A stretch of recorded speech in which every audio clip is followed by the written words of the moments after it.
following day, at approximately 10:50 a.m., her body was located in the ditch on what is now known as Township Road 252, approximately 22 kilometers west of Calgary.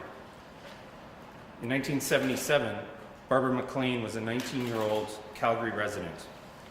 Originally from Nova Scotia, Barbara had moved to Calgary only 6 months prior and was working at a local bank. On February 25th, 1977, Barbara attended the Highlander Hotel Bar in Calgary with friends, and she was last seen walking alone away from the hotel in the early morning hours of February 26th. Approximately 6 hours later, Barbara's body was discovered in the area of 6th Street and 80th Avenue Northeast, Calgary. At the time, this location was outside of the Calgary city limits. Autopsies were conducted on all 4 victims, and initially the medical examiner was unable to determine the cause of death for Eva Dvorak and Patsy McQueen. Consequently, their deaths were not ruled as homicides, but were investigated as suspicious deaths, though to be clear, these investigations were never closed. Both Melissa Rehorek and Barbara MacLean's cause of death was attributed to strangulation. Both of these deaths were investigated as homicides, and their files were never closed. Exhibits seized from all 4 victims were submitted to the RCMP's National Forensic Laboratory Services for testing. Although seminal fluid was discovered at all 3 crime scenes on all 4 victims, technology at the time did not exist to develop a profile of DNA. From the onset, similarities between Melissa Rehorek and Barbara MacLean's deaths led investigators to believe that the same person was responsible for both homicides. For nearly 50 years, the Alberta RCMP exhausted all investigational means in an attempt to identify the person responsible for these tragic deaths. The files were continually reassessed, with investigators following all leads that they could.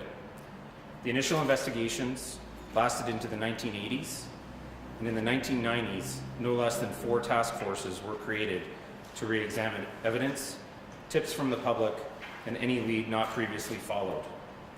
In the 2000s, advancements in technology were applied. In total, for all investigations, nearly 800 tips were received and investigated, and in the hopes of identifying a suspect, approximately 500 statements or inquiries were completed with members of the public. 853 suspects or persons of interest were identified, where investigators used varying police techniques available at the time to either include or exclude them from the investigation. 1,490 vehicles were identified and investigated with the hope of identifying the one belonging to the actual suspect. And no less than 70 RCMP officers were directly involved as field investigators over the years. In 2003, with the advancement of enhanced DNA analysis, police were finally able to confirm through a DNA match that the same suspect was in fact linked to both Melissa Rehorek and Barbara MacLean's murders. At the time, the suspect's DNA was compared against the National DNA Databank without a match. The profile was uploaded into the databank and went without a hit for over 20 years. When the tool known as investigative genetic genealogy became available, the Alberta RCMP were hopeful they could identify the unknown DNA contributor linked to Melissa and Barbara's murders. And in 2021, the RCMP and Calgary Police Service formed a true partnership to use investigative genetic genealogy to successfully identify the suspect. RCMP investigators re-examined the exhibits that they had seized over 45 years ago, and they worked with the RCMP's National Forensic Laboratory Services and a private DNA company, Parabon Nanolabs, to develop a DNA profile that was, in turn, uploaded to the public domain DNA services, which allows for information sharing with law enforcement within their terms of service. Genealogists from Convergence Investigative Genetic Genealogy, contracted by the Calgary Police Service, were able to start building a family tree based on the DNA profile, while detectives from the Calgary Police Service Homicide Cold Case Unit were professionally tenacious in completing target testing to drive the genealogy portion to a conclusion. This is in and of itself an extensive process. When target testing was complete, Convergence IgG was able to provide a suspect hypothesis. For the first time, investigators finally had the name of a viable suspect, one that had never surfaced in the investigation before. However, the hypothesis still needed to be confirmed. Analytical queries confirmed the suspect's connection to Canada and that he had a criminal record of committing violent acts upon women. During this same time, crime scene evidence was resubmitted to the RCMP forensic lab from the Dvorak and McQueen investigation. The same unknown male DNA profile was identified on both victims, and it was confirmed that this DNA profile also matched the male DNA located in the Melissa and Barbara's murders. In light of this new information, the RCMP believes that the same male offender was responsible for the deaths of all 4 victims, and that Eva and Patsy had in fact been murdered. The RCMP, using the information provided through the genetic genealogy process, began a cross-border investigation into the United States citizen, Gary Allen Srery, born in 1942. It was quickly learned that Srery died of natural causes in an Idaho state prison in 2011 while serving a life sentence for sexual assault. With assistance from Interpol and the Idaho State Police Forensic Services, Srery's DNA was confirmed as a match to the unknown male DNA profile present on all 4 of our young victims.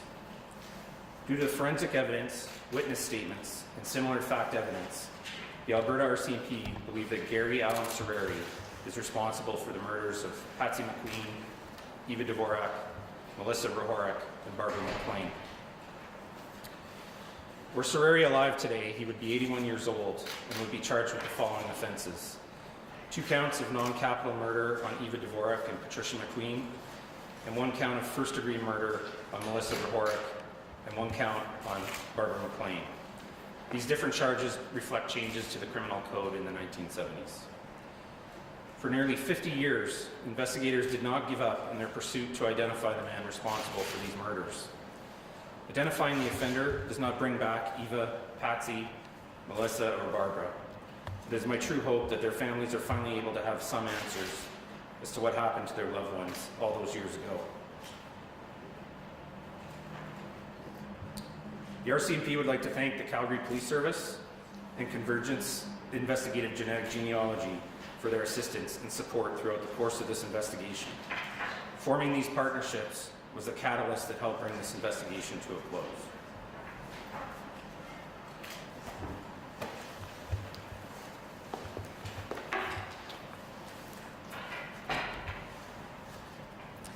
Good morning. My name is Inspector Brianne Brown. I am the Provincial Operations Support Officer for the Alberta RCMP Serious Crimes Branch, and can speak briefly about how we have learned about Gary Allen Srery. Through the background investigation into Srery, members of the Alberta RCMP Historical Homicide Unit were able to establish the following. Gary Srery was a U.S. citizen who was residing illegally in Canada at the time of the murders. Prior to coming to Calgary, Srery had already obtained an extensive criminal record in the United States for sex-related offenses, including forcible rape, kidnapping, burglary, and what was then known as sexual perversion. Srery fled from the U.S. sometime during 1974 after posting bail for a rape charge in California. He lived under the aliases in Calgary in 1976 and 1977 that included, but were not limited to, Willie Blackman and Rex Long. He used at least 9 different aliases during his lifetime. While in Canada in the 70s and 80s, Srery was able to illegally obtain provincial identification and was able to register for social assistance with these aliases. He lived a transient lifestyle and worked occasionally under the table as a cook. He never maintained any close male relationships during his lifetime in Canada. Srery was adept to frequently changing his appearance, his place of residence, and his vehicles. Through investigation, RCMP believed that Srery was living in Calgary between the years of 1975 and 1979. In 1979 and onwards, Srery is believed to have lived in the Lower Mainland, Sunshine Coast, and the Fraser Valley areas of British Columbia. In 1998, he was convicted of a sexual assault in New Westminster, British Columbia, and was sentenced to 5 years in prison. After completing his sentence, he was deported back to the United States in 2003. Srery was again convicted for sexually motivated crime in Idaho, was sentenced to life in prison, and died while incarcerated in 2011. We know that Srery's criminality spanned decades over multiple jurisdictions and numerous aliases. The Alberta RCMP believe there will be more victims. We are asking the public to assist in further establishing Srery's timeline in Canada. It is particularly concerning that Srery appears to have no meaningful contact with law enforcement agencies within Canada since he illegally entered the country in the mid-1970s until he was arrested, charged, and convicted for the New Westminster assault in 1998. At present time, while we are cognizant of Srery's known timeline in Alberta up to 1979, the Alberta RCMP have not associated him to any other unsolved homicides, either through forensic evidence or witness accounts. If you recognize Gary Srery or knew him by his many aliases, the Alberta RCMP want to hear from you. Photographs of Srery, his varied appearances, aliases, and vehicles will be made available to the public. For tips and information on Srery, please contact the Alberta RCMP Historical Homicide Unit. We will be posting an email address, and the phone number is 780-509-3306. Eva, Patsy, Melissa, and Barbara, you have never been forgotten, and your memories will live with us forever. To the loved ones, families, and friends of other unsolved homicide victims, the Alberta RCMP would like to assure you that no case is ever closed, and that investigators are tirelessly invested in pushing these investigations forward with the advancement of new technology, partnerships, and new information. Thank you. Gendarme en français, s'il vous plaît.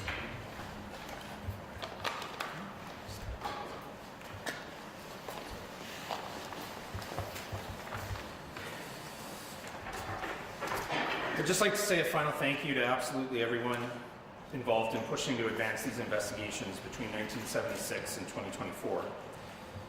Some of our investigators have passed, some have retired, and some remain on active duty.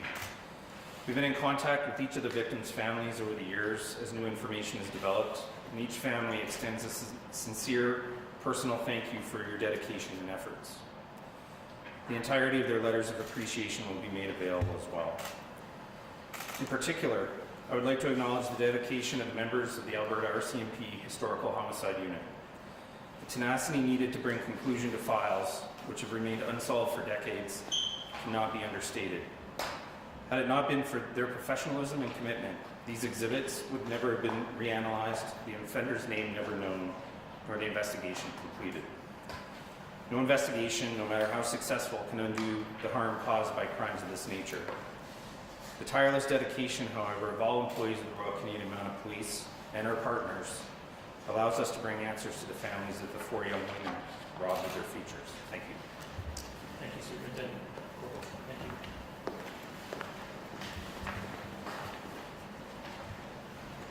Bonjour, je suis le caporal Matthew Howell avec la GRC de l'Alberta, policier à l'information publique. Je vais présentement vous lire les grandes lignes de l'enquête et par la suite, pendant la période de questions, c'est des questions en français, je vais pouvoir les répondre en même temps. Donc la GRC d'Alberta a établi un lien entre 4 homicides historiques de jeunes femmes des années 70 et un délinquant sexuel en série décédé.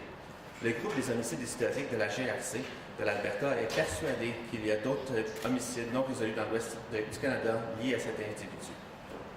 Eva Dvorak et Patricia McQueen, âgées de 14 ans, étaient des élèves du secondaire résidant à Calgary.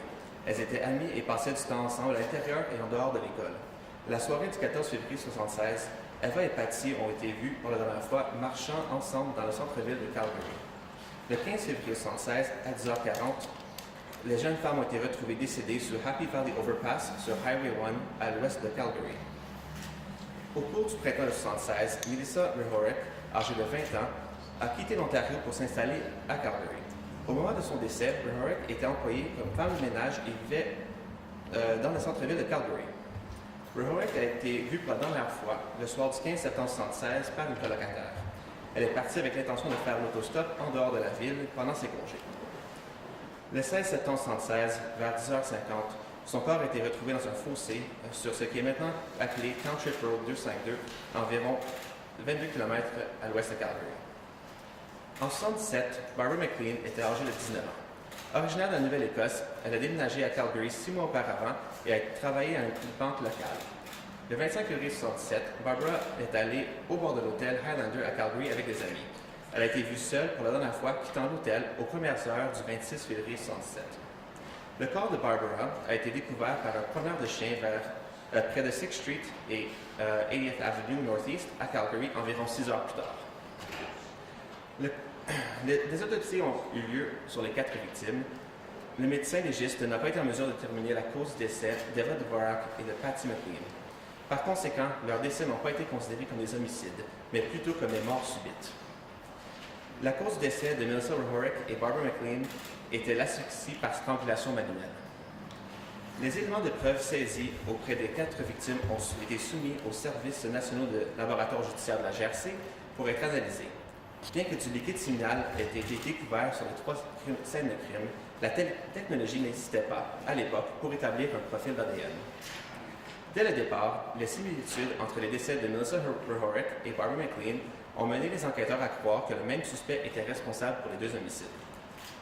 Au cours des 40 dernières années, la GRC de l'Alberta a utilisé tous les moyens d'enquête pour tenter d'identifier là où les personnes responsables de ces décès. Ces dossiers n'ont jamais été clos et ont continuellement été réévalués en fonction des nouvelles informations, des avancées technologiques et de l'évolution des techniques policières. En 2003, grâce aux avancées de l'analyse génétique, la police a pu confirmer que par ADN, que le même suspect a été lié au meurtre de Melissa Rehorek et Barbara MacLean. À l'époque, l'ADN du suspect a été comparé à la Banque nationale génétique sans résultat. Le profil a été téléchargé dans la banque de données et est resté sans résultat pendant plus de 20 ans. Lorsque l'outil, connu sous le nom de généalogie génétique d'enquête, fut disponible, la GRC d'Alberta avait espoir d'identifier le contributeur d'ADN inconnu lié aux homicides de Melissa Rehorek et Barbara MacLean.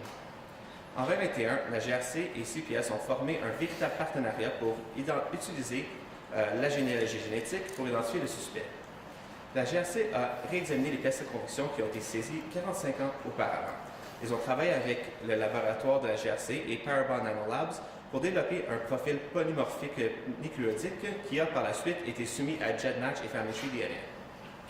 Des généalogistes de Convergence IGG, en consultation avec CPS, ont commencé à construire un arbre généalogique basé sur le profil PN et d'effectuer des essais ciblés pour aider à alimenter la portion généalogique. Une fois les essais ciblés complétés, Convergence IGG était en mesure d'identifier un suspect potentiel. Des analyses de données ont lié le suspect au Canada et ont découvert des antécédents criminels liés à des actes de violence envers les femmes.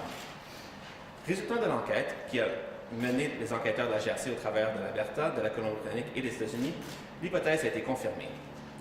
Au cours de cette même période, des éléments de preuve provenant de scènes des crimes de l'enquête de Dvorak et McQueen ont été de nouveau soumis au laboratoire. Le même profil génétique d'un homme inconnu a été identifié sur les 2 victimes et correspondait au profil génétique d'un homme inconnu provenant des meurtres de Rehorek et MacLean. Compte tenu des nouvelles informations, la GRC suspectait que le même homme était responsable des 4 victimes. En utilisant les informations de la génétique, la GRC a entamé une enquête transfrontalière sur le citoyen américain Gary Allen Srery, né en 1942.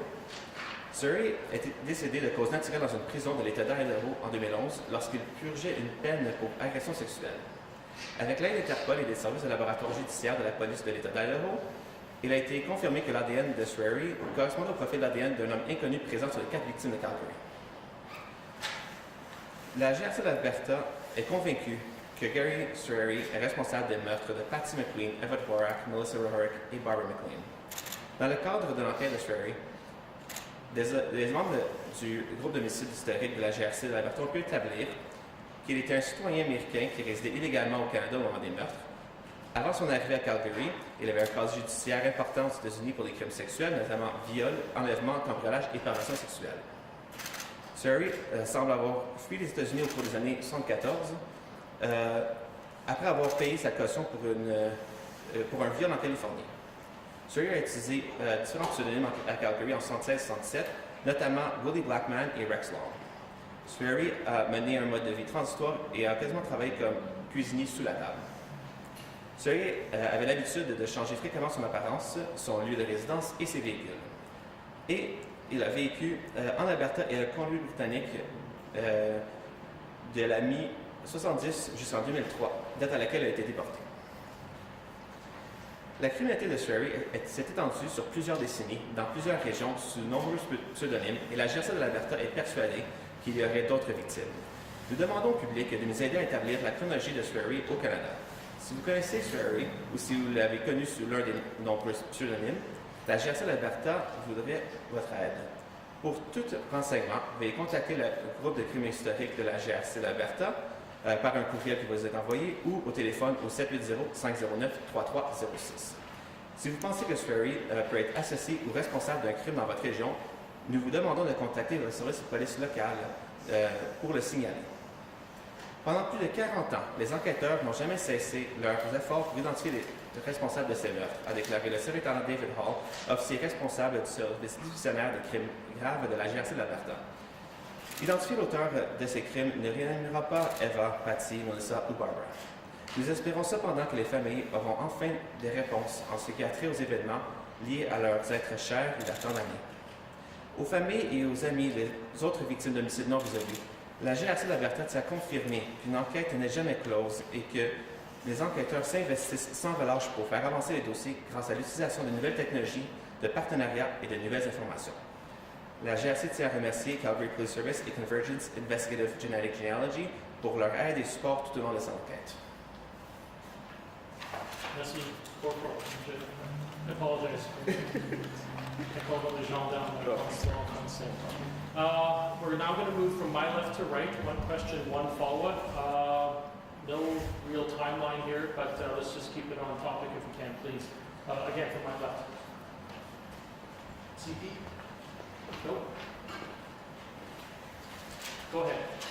Yeah, I was just wondering what the conversations with their victims, surviving siblings were like. Where on the one hand you're telling me we finally solved this case, but on the other hand, the person is dead and can't be brought to justice. If you tell me a bit of sort of how those conversations went. So I wasn't in those conversations. Our investigators were in those conversations, and certainly the families have asked for privacy around for themselves. But I can say, having been in those conversations many times, unfortunately, and we were talking about it this morning, is especially in this case, families have had nearly 50 years to deal with this in whatever way they've done that. And, you know, I will say we're very alive to the fact that coming to them and telling them this is, it's a whole new trauma. And, you know, it's something that our investigators work very hard to, and we can make them available to you after, but to try to do that in a meaningful way that it minimizes that trauma. Because at the end of the day, whether there's a charge or no charge, we're not fixing anything. And so, you know, I think it's just it's something that we always need to be very mindful of. That to us, this is a success, but to the families, this is not a success. You know, it's an answer. Follow up? I'm going to go back over here to Radio Canada. If you can just give the question in English, and then that will give the translation. So what would be like, I guess, the next steps? Like it's solved, but also there's kind of like, I guess, a gap in his time here in Canada, so we can get it. I guess in English and also in French. Yeah, so, one of the things that we're doing here today and why we've been so open with the information that we're sharing is that we have an ask of the public. Anyone who may have known him in his time in Canada, we will still continue to try to build that timeline and understand where he was, because that may help us look at other unsolved files, whether it's in Alberta, British Columbia, or frankly someplace that we're unaware of at this stage. And so that's really the next step, is we will react to what information is provided to us by the public.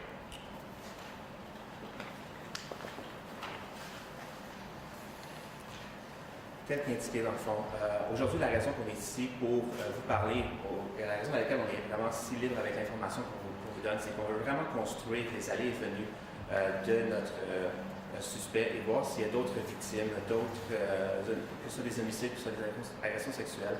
On veut vraiment être capable de voir s'il y a eu d'autres éléments qui se sont passés, et on demande l'aide au public. C'est la première fois qu'on prend toute l'information que l'on a de cette enquête et qu'on la donne au public, et on dit s'il vous plaît, aidez-nous à établir ces allées et venues-là, aidez-nous à voir s'il y a d'autres victimes et si on peut peut-être répondre à des questions d'autres familles qui n'ont pas eu la chance d'avoir ces réponses-là.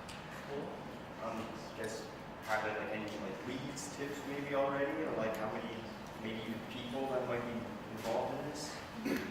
Well, we believe that he is the sole we believe he's the sole person responsible for these homicides, and really that's why we're here, is we're asking for information that can generate those leads. So at this time we're very open to what comes to us and reacting to that. Donc, présentement, l'information qu'on a nous a vraiment mené à ces 4 victimes-là. On n'a pas d'autres informations pour l'instant pour d'autres victimes, et c'est pour ça qu'on est ici aujourd'hui, pour lancer l'information publique et recueillir toutes ces informations-là pour qu'on puisse réagir à ces informations-là. Toutefois, on n'a aucune indication que ce soit dans ces victimes-ci ou dans ces autres crimes qu'on a vus dans le passé qui auraient agi autrement que seuls. Go ahead. Hi, part of the city news. People are going to be hearing the word serial killer today, and going to be hearing that he was unaccounted for 2 decades. What are you telling the public? What we're telling the public is that we've identified someone that we believe is responsible for at least 4 homicides in Canada, and that we want the public to help us build his timeline so that we can determine if there are other offenses that he's responsible for. And so, as you heard in the sort of technical brief, by the time he's identified to us in terms of these files, but really kind of to Canadian law enforcement, there is a significant gap in time there. And so that's why we're asking for information. And for people who are seeing the pictures today, can you describe a little bit more what he was like for people who may have had a run-in? What was his personality in this?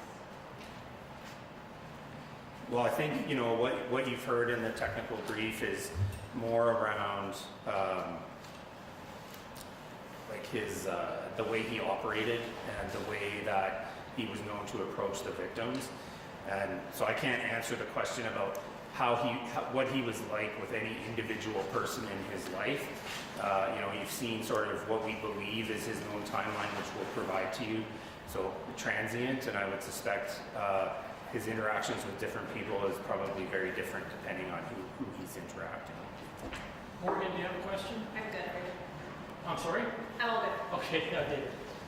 You may have just answered it, but given that the investigators were never able to interview him with regard to these cases, given the victims that he chose, what can you say about this person, other than that they're a serial killer? What I'll say is we believe that he's a murderer and that he's committed multiple murders, and there's no reason on earth why that should happen, and it is it's a terrible thing, and people who are responsible for terrible things, I would suggest, are generally it says a lot about who they are and what they're about and what their character is. And so I'm not sure I can give you a kind of a description of what I think about his personality, but I'll say none of our people have time for people who commit crimes like this, and it's what our teams dedicate themselves to trying to deal with, and so it's the behavior that drives the work that we do. Follow? Anyone else?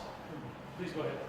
Can you explain a little bit how the genealogy works, comparing it to cold cases like this? Like, have you taken him and compared him to a number of unsolved cold cases already? Yeah, so I'd say I think there's two prongs to answer your question. So in terms of old homicide cases that are from years ago, prior to the time when DNA evidence was a routine matter, you know, in Alberta we have over 200 unsolved homicides in the province, and so as the team has explained today, from time to time, and as they're able, they will review those old files, and we'll look to see what exhibits did we collect in the day that haven't been analyzed in today's technology. And so when, you know, so these cases are good examples where upon reviewing them, we see that there's exhibits that we believe may have DNA evidence that would be valuable to us that hasn't previously been analyzed.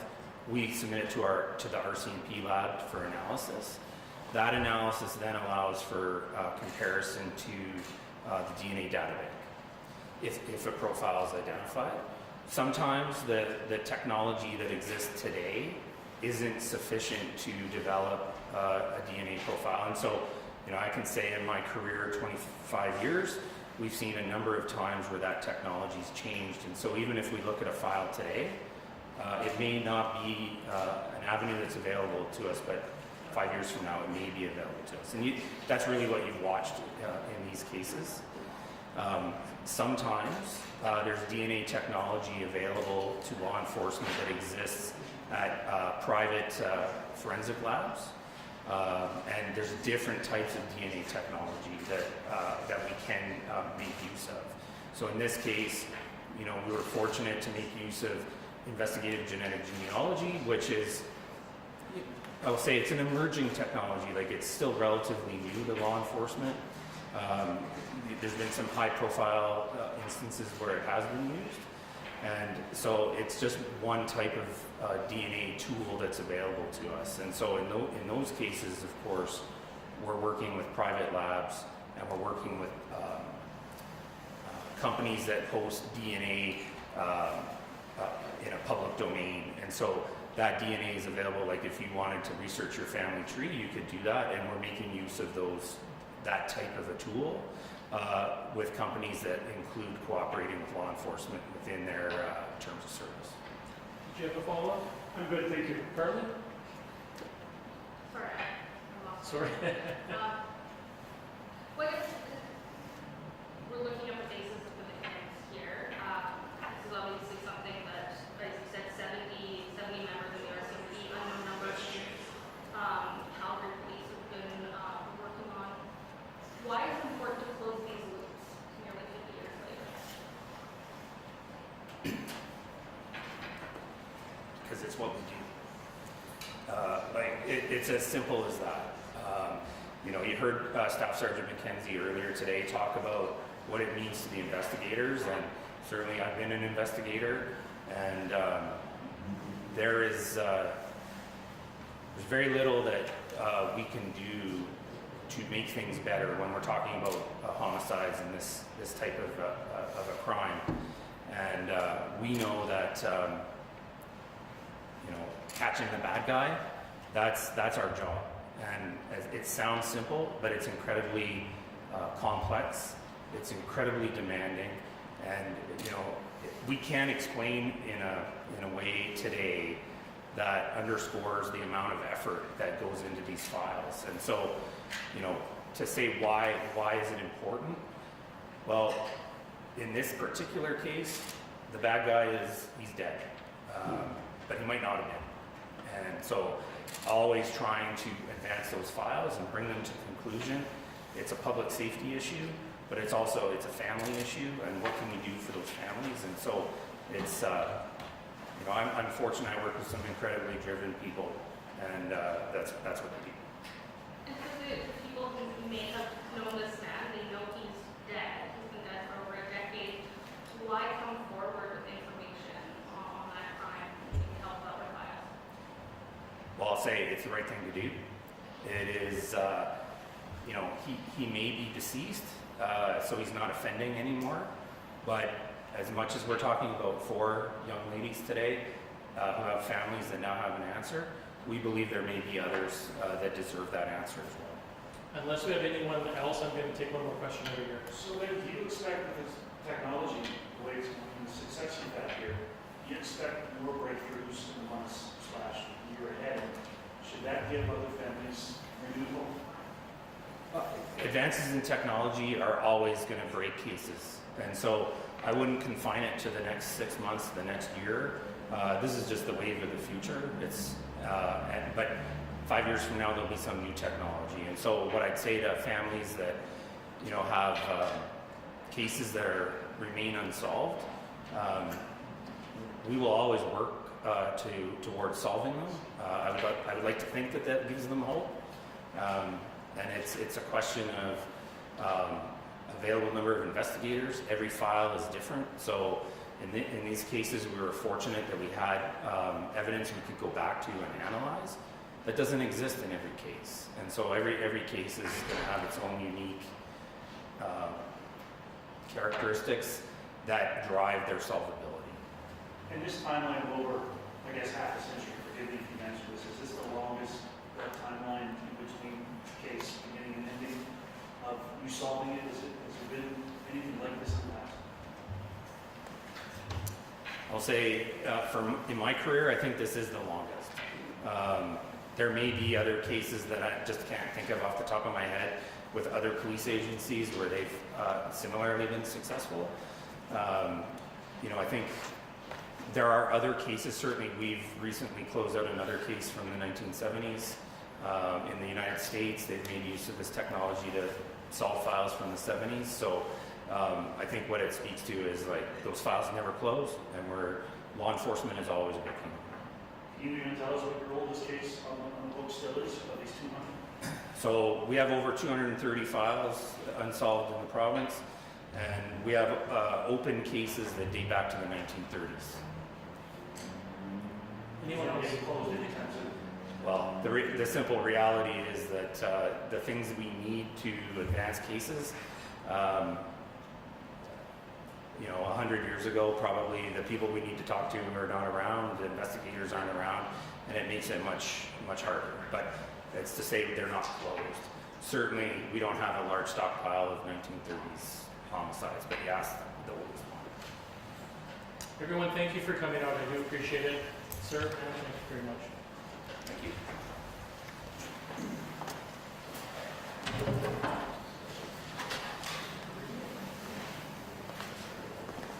Thanks very much.